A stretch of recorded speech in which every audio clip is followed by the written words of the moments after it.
Jean-François, lui, propose son potager en lasagne. C'est un mélange en fait de matière azotée et de matière carbonée. Milendra, elle, coordonne un jardin partagé plus durable.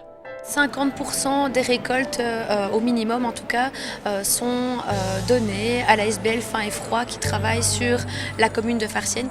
Rendre l'alimentation durable accessible à tous, de part et d'autre de la frontière, le défi est de taille. Adine a décidé de le relever. Des initiatives existent, elles sont inspirantes, enclenchées par les collectivités de territoire. Je crois qu'il y a un partenariat fort qui existe entre le département du Nord et la province du Nord. Ça, c'est aussi un élément rassurant en termes de pérennisation des projets. Inspirer, essaimer, modéliser pour ancrer dans les territoires, mais d'abord comprendre pour agir, avec des territoires pilotes diversifiés et des diagnostics mobilisateurs. Le premier enseignement intéressant, c'est que sur tous les territoires, on a trouvé des initiatives en alimentation durable inclusive. Donc on aurait pu penser que sur certains territoires, il n'y avait rien et il y avait des initiatives qui existaient.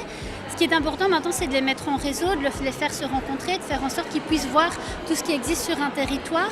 ADIN, finalement, surfe un peu sur une évolution, une prise de conscience aussi des enjeux climatiques, notamment du défi de l'alimentation, mais toujours avec cette vision des inégalités sociales, de l'inclusion sociale. Il y a notamment beaucoup de choses au niveau des ateliers cuisine, au niveau de l'autoproduction.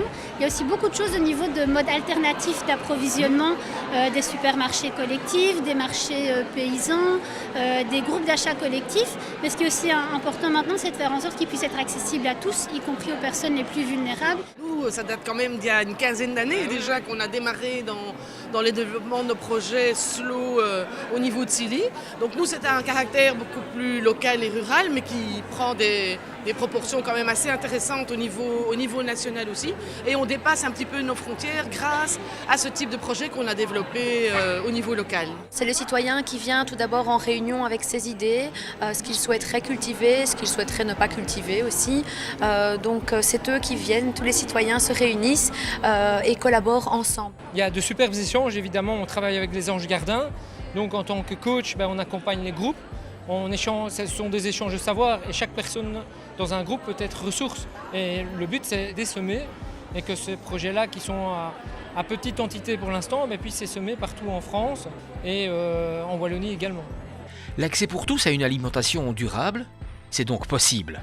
Des gestes concrets peuvent être réalisés, ils peuvent être encouragés par la mise en place d'une politique alimentaire territoriale pérenne, qu'il s'agisse des décideurs politiques, des acteurs de terrain ou encore des citoyens en situation de vulnérabilité.